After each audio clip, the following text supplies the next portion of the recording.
an opening statement, then we'll get to questions.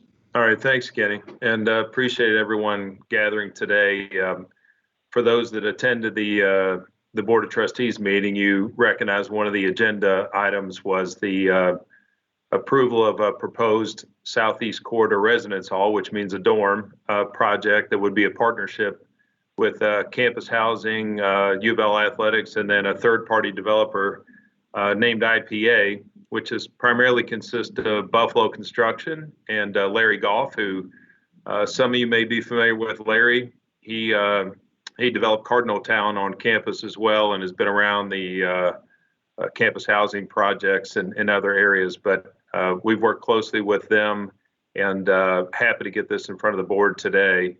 One of the things we still have to do following the Board of Trustees approval is just gain the last piece of EULA, its board's approval for the a $3.5 million note with IPA that'll be directly executed with athletics, and that will be $1.5 million due in March of 21, when we expect a groundbreaking, and then we expect a certificate occupancy July 1st of 22. With an opening right then, that would be $500,000 July 1st of 2022, and $500,000 again on 3 annual payments on anniversaries of that date in 23, 24, and 25. So, this project, the location of the dorm would be directly across from the Kueber Center on Floyd Street. The rendering is over my shoulder. You probably saw that in high-res pictures that hopefully Kenny supplied you. But the land today is owned partially or 3/4 probably by the foundation, and then a quarter of it is the university, where we have some parking spots. So there'll be a ground lease that'll be executed related to that. There is a small business there today named Banta that's on the property. And the foundation will give them a notice of our intent to take over the property and develop it from here. So fall of 22 would be the ideal time we expect it to open. 128 beds. The facility will be 128 beds, obviously a premier facility. As most know, the NCAA will not allow you to have more than 50% of those beds occupied by student athletes. With that being said, we'll have 63 of those beds, which will be a combination of men's and women's basketball team, and then women's lacrosse team is our intention. You can have team managers and graduate assistants in there to occupy beds, but they do not count against the student athlete beds. So, athletics expects to guarantee occupancy of approximately 73 of those 128 beds, and then the university will take on the other 55 beds. 5 of those would be with RAs and a housing director, and 50 of those will be out for the general body students, which seem to be focused around sophomore and higher students in the sports administration program. So, as mentioned, it'll be home to 2 of our women's sports and then men's basketball. That means we will be departing Minority Hall. In fall of 22, this will be obviously a first-class project. The renderings represent that, and is really going to help in the recruitment of our sports administration program, which is one of our fastest-growing programs and is ranked number 1 in the country. And it'll be a terrific facility for talk to Dr. Meg Hancock about the facility and their intentions related to sports administration. So we're excited about that. It will be kind of a landmark facility that there'll be a crosswalk spanning across Floyd Street from the residence hall to the Kueber Center, which allows easy access for our student athletes whose primary facility is the Kueber Center, and obviously will have a distinctive look with that crosswalk. So, as noted, athletics will contribute $3.5 million towards the commitment. That was to help in reducing the bed rate for the students as much as the student athletes. In doing so, we're able to retain the naming rights of the facility as well as interior areas. And we'll talk about that at a later date. But, we're certainly excited about the fundraising. We've already exceeded the $3.5 million in written fundraising charitable gift agreements, and hope to continue on with that as we we look to, the Kueber Center project will be forthcoming as well, and use some dollars towards that. It will be a master lease agreement with IPA for 40 years through the university. And then internally, we'll have an MOU, a memorandum of understanding amongst all the parties, the university, certainly campus housing and athletics. And, you've probably seen facilities like this, around the country, but they've been primarily geared towards just men's basketball. And I think this is the thing that got us most interested, was the ability to bring in other sports, not just men's basketball, but our women's basketball program, and celebrate their success, their legacy, along with the men's. And then obviously the women's lacrosse program is a newer program, but and have them in there, as they also currently reside in the Kueber Center across the street. So, pretty straightforward facility. Obviously, with the university going towards a sophomores and freshmen and sophomores living on campus, this provides additional beds. It does fit within the university's strategic plan. There was a need determined when they did a study 4 years ago, and with two dorms that are being replaced, Miller and Threcold, we'll add this dorm into the mix, and it'll put us over 700 new beds in these facilities, which, the campus has really changed a great deal over the years with all these new beds coming on and replacing some of the older ones. So this will fit nicely, but opportunistically, we're excited to get those teams in the facility in 22. With that, I'll open it up to some questions. Go to Jody Demling first, with Tim Sullivan on deck. Again, if you have a question, just drop me a note in this chat that you want to ask a question. Vince, can you just speak? I mean, I think we all know what it will do, but from an athletic director standpoint, and from talking to Chris and Jeff, just how attractive it will be to have, where the kids don't have to go outside, and how it could impact recruiting for those two programs, especially. Well, I think they were excited about the initial renovation plans for the Kueber Center itself when we announced that, and then, I came back later once this started taking root, and introduced this concept, and talked to them about housing different student athletes in there. They quickly figure out the recruiting aspect of it.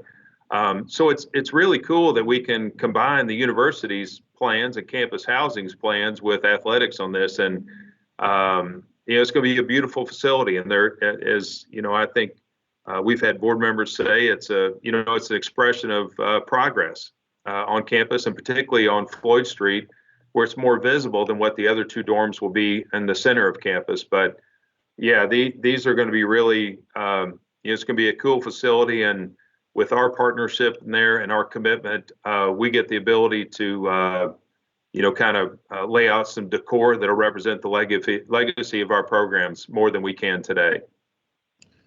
Tim? Excuse me. Vince, obviously you presented a $18.5 million deficit on Friday. Where is this money coming from? How much is from athletics? And do you have any concerns about the timing? That you can't predict the timing all the time on this. It was happening, this thing was starting in the works before COVID hit. And this is donor money that's going towards our commitment. So this is donor intent money towards this. If we were not to do this project, that there's not a guarantee that the donors would commit to this.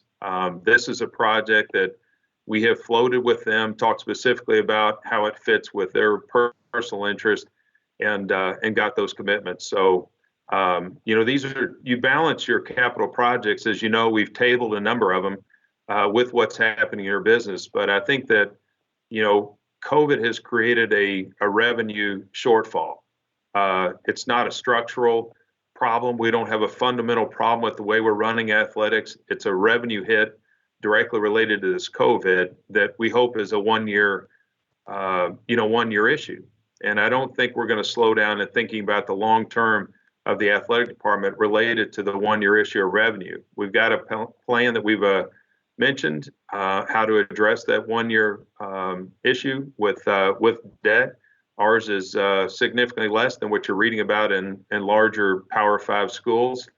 And at the same time, we're going to continue to fundraise, which we've been very successful doing in the last few years, and we'll continue to do so for this project and the Kueber Center. Cameron? Yeah, Vince, obviously the governor kind of announced new recommendations for red zone counties the other day. I know this football's going on the road after this week, but does this change or make you rethink capacity sizes for, say, basketball or even football in the last month of the season? No, I think I think we're following every athletic venue across the country, and we've yet to see a spread leave an athletic facility or be reported to an athletic facility. I think we're in a managed and controlled environment. When there's masks, there's hand sanitizers, the soap, the way we handle concessions, bathrooms, seating, etc. Our fans have done a terrific job as well, much like they have down at Louisville City, much like they've done down at Lexington, much like they've done across all these venues. And I'm not saying I haven't turned on a TV and seen a couple where it makes me scratch my head, but there's yet to be a spread, contact tracing that's led to a spread from a facility. If these are diehard fans, and I think the thing I've said too is if they're not in that stadium, there's a good chance they're huddled up in somebody's basement or at a bar, at a restaurant, not in a managed or controlled environment like we have at Cardinal Stadium. Vince, Kenny, if I just want to clarify one thing, Vince. So to clarify, you said there hasn't been any contact tracing back to Cardinal Stadium from fan-wise this year? That's correct. We'll go to Andrew Chernoff. Hey, Vince, the 15% announcement today from KFC Yum Center, you guys in the governor's office, was that sort of what you all were expecting it to be like? Yeah, I think we felt like it most to be comparable to what we've got in the football stadium. But, the fact that it's indoor, thought it may drop off some. So I think it's probably about where we thought we may end up in the 15%. And, we've talked to, Eric and his team down at Yum and saw the plan that they were presenting. And, we've been able to work around that, and we'll now incorporate the ACC guidelines on how the game day ops will come about and how the floor is going to be set up and the distance from benches and all those kind of things. That'll easily accommodate, a 15% capacity. We'll go back to Tim. Sorry, I was on mute. Follow up on that, Vince. The governor's recommendations, he stressed, are not a mandate. But Jefferson County is definitely in the red zone right now, about 33% higher than the cutoff for critical. What is your expectation? I mean, and how do you intend to either follow his recommendations or ignore them? Yeah, well, I think they are, recommendations. We certainly look at those numbers. They're, that 25 and 100,000 is quite a bit less than what we look at on our positivity rate on campus with our students, and certainly we do look at where our positive test come out with our student athletes, and we're obviously concerned thinking about tracking any reports from a spread or COVID that might come from one of our facilities, and we'll react accordingly. To date, we've not hit that alarm button. Do you expect to have fans? I know your budget was based on not having them. What is your expectation at this point? Yes, our anticipation is to have the fans on Saturday, but as I would tell you, it's a game by game, much like we said from the very get-go. Thanks. Go to Shannon. Hi, Vince. Shannon Russell from the Courier-Journal. As we're talking here about basketball, there's a lot of events in Orlando that are not going to happen because of COVID. And I was wondering if you expect Louisville's MTE to continue to have 8 teams, or if you see that it might grow between now and the time that it starts. Yeah, I think there's certainly been more interest, and I just think we're thinking about how to accommodate that. And safely accommodate that. We're fortunate to have the Galt House as a partner down there, where we can walk from the facility, the Galt House facility, to the Yum Center. And I think as we lay out our plans, where teams can walk through and practice, put a floor in a ballroom, We can certainly use our own practice facility here. We know that's under a controlled environment. And if they're moving from the hotel to our facility, we have that ability as well. But we don't want to overstretch our ability here and pretend we have this down pat. We've got great protocols we've developed with the Galt House and with our partners. We're following as much as possible the quote unquote bubble scenario, but it won't be a perfect bubble. So I don't think we want to oversell our abilities here in doing it, but I feel really good about what we're doing and thinking about all the protocols related to even testing of the staff of the hotel as much as testing of the student athletes. Any other questions from anyone?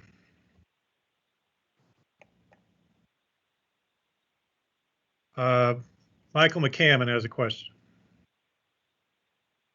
Hey, Vince, Michael McCammon from Cardinal Authority here. On that note, is there any idea or expectation of when a schedule may be eventually released for men's basketball? Yeah, I mean, we're close. I mean, Josh Hurd, our deputy athletic director, he's become the master scheduler at this point, and trying to put all these games together. So we have a pretty good idea today, but as to Shannon's point of a few questions or interest coming in at the last second, we're trying to sort out if we did want to expand the tournament, how far we want to go and whether we incorporate them in there. I think we've done a great job with those that have shown interest and communicating with them what their matchups are going to look like, including our own. And I think that we're ready. We're ready to get that out there. I just think as we get through these next few days, then we'll probably have, hopefully, Josh probably kill me for committing on his behalf, but maybe early mid next week, once we kind of nail this down on who's going to be participating. We'll go back to Tim. Back to the dorm for just a minute, Vince. Beyond the logistical and recruiting advantages that would accrue from this, is any part of this motivated by a desire for more security or oversight than you had at Minority Hall? Well, it certainly comes with it. I mean, when you got a modern facility, Tim, I would say this, that part of where this came from is we knew Minority was going to need some updates. I didn't want the university to have to bear that cost. So I went over there and met with campus housing. We went through the facility, assessed it. We did talk about security specifically, to be honest, and what it was going to take to upgrade that facility to meet our expectations and get that facility security to match up with where we are the rest of the university. It does have a different system today to be, the way they operate the security. It's more of a hand security system, and the more it went on, the higher cost it was going to take to upgrade that facility, and it didn't seem like a worthy note. And let's be honest about the stigma attached with that facility. So when we looked at what else could be done, and in cooperation with Dean Martis here and Larry Goff and Buffalo Construction, it became pretty clear that the money may be better invested in a new facility than it would be Minority Hall. As a follow-up, do you see any advantages or additional risks in having this as a co-ed facility rather than the all-male Minority Hall? No, I mean, the facilities nowadays, certainly when I played in college, it was all male. We were in with the football team. Those days have changed. Like my son on campus, it catches you off guard when you go in and it's co-ed, whether across the hall or whether they're on a separate floor. And this is one we'll be able to manage it where they are on different floors. And certainly with the sports administration students will do that the same, but the university will manage it. The campus housing will manage it. They do that across campus today. We'll continue to do so. And there's probably a lot greater security, to your point, on cameras than there was when I was running around the hallways. Thanks. Any final questions? Yeah, Kenny, can I get one in? I'm sorry, I was going to type in the message, but it was final. Vince, to be able to get 3,000 fans in when you guys were kind of planning for zero, do you almost have to kind of look at it, even though the environment will be different, almost like glass half full on this?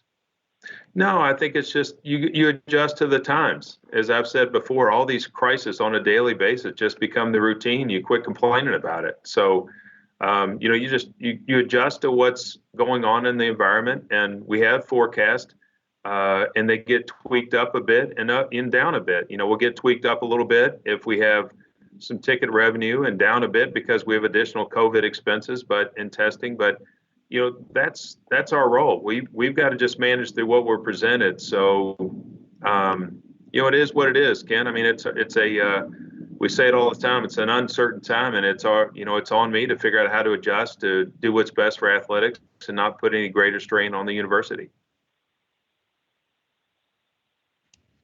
All right. Well, everybody, thank you for joining us today. Vince, thanks for the time, and we'll see y'all later. Appreciate it. Thank you.